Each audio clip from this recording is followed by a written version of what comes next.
Hello mga kumarites, ayan at mayroon na naman nga po tayong bagong gamit sa bahay dahil pumunta nga po kami sa DIY. May dumating nga po akong parcel at napakamura nga lang po ng mga ito. 24 pesos nga lang po ang isa nito kumarites at hindi na nga rin po magiging boring yung lagayan ng tasa namin. Ayos ko nga lang po unti yung isang halaman dyan dahil medyo tabingi nga po yung kanyang mga pahalaman. Ito lang talaga ito doon sa lagayan ng tasa namin kaya ayan at inaayos ko na nga. Mapapansin nyo nga kanina kamay lang talaga yung nakikita nyo sa akin dahil nakailang linis na nga po ako dito sa bahay ay hindi pa ako nakakaligo.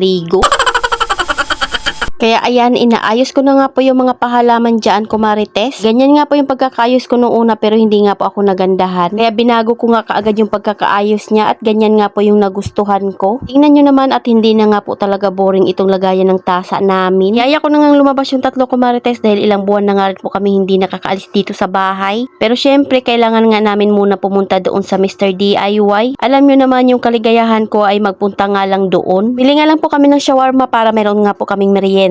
Gabi na nga rin po kasi nakauwi si Jowa. Ayan at dito talaga ako madalas pumupunta kumarites. Pero syempre pinaglaro ko nga muna yung dalawa dito sa palaruan. Binigyan ko na nga rin po sila ng pera para nga po sila ay maglaro dito. Naghati nga po yung dalawang magkapatid ng token at kanya-kanyang laro nga po silang dalawa. Tingnan nyo naman kung gaano nga po kasaya itong si Tyler. Si Kuya Siya niya naman ay bola nga po yung nilalaro. Mahilig nga po ito mag-basketball kumarites pero napakahikain nga po nito. Kaya naman pinahinto ko nga rin siya sa pagtitraining. Ayan at nakisali na nga yung papa niya na mag-shoot. So talaga yung kaligayahan nating mga nanay ang mapagbigyan nga po yung gusto ng mga anak natin. Kahit paminsan-minsan lang kumarites. Habang naglalaro nga po sila ito at dumiretso naman nga po ako sa DIY. Katabi lang naman kasi yung DIY at ang palaruan. Dito nga po talaga ako dumidiretso sa mga fake plants or fake flower. Tagal ko na rin talaga gustong bumili nito at sa online nga po ay paisa-isa nga po ang bili niyaan. Nakita na naman nga po akong puting bulaklak pero hindi ko nga po binili iyan. O diba at ang gaganda nito kumarites at murang-mura nga lang po dito. Tinitingnan ko talaga yung price kung sulit ba. Tagal na rin ako naghahanap dito para lagayan ng ketchup at mayo. Wala nga rin po kaming ganito kumarites at tingnan nyo kulay puti nga po ito. Ang dami ko nga nakikita kumarites na wala nga po sa amin at gusto ko nga pong bumili nito. Paano ba naman at wala nga akong magustuhan na kulay sa online. Ito nga po yung nagustuhan kong lagayan ng mayo at ketchup. Pero wala nga po ako nakitang kulay puti. Pero itong kulay black nga kumarites ay pasok nga po ito sa ating kulay. Ayan at nandito na nga po si Tyler, tapos na nga po silang maglaro doon. Hindi rin talaga sila basta-basta nagtuturo ng laruan kumarites dahil alam naman nila na hindi nga po lahat ng gusto nila ay nabibili. Ang ganda nga nung nakita kong vase kumarites at 39 pesos nga lang po iyon. Pas nga rin po agad kami at nagbayad na dahil tingnan nyo naman yung anak ko at excited na nga pong kumain. Wala nga nung naglalakad kami at talaga namang naglaro at nagharutan sila kaya naman tingnan nyo ang ending. Ayan at nag-iyakan na. Ito talaga balak namin kumain kumarites sa Mang Inasal. Tingnan nyo naman yung palda ko at lumilipad-lipad. Kaya nga lang yan dahil naka-short din naman ako kumarites. Ito nga kami madalas kumain kumarites lalo na nga kung dalawang only rice nga yung order mo, char. Dalawang only rice pero apat nga po kaming nag-a-only rice.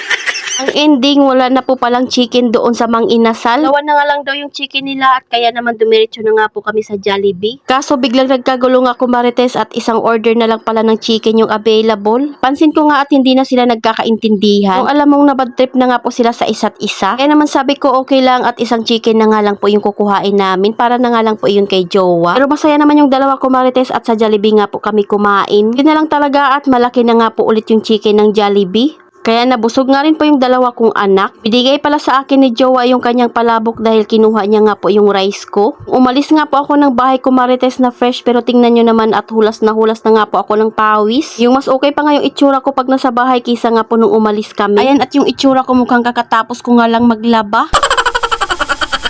Paano ba naman sa sobrang init ngayon ay talaga namang pagpapawisan ka? Sa susunod na video ko nga ipapakita sa inyo kumarites kung ano nga po yung mga napamili ko doon sa DIY. So ayun lang muna kumarites, salamat sa panonood, follow for more, God bless us at sana i-share nyo na nga rin po itong aking video.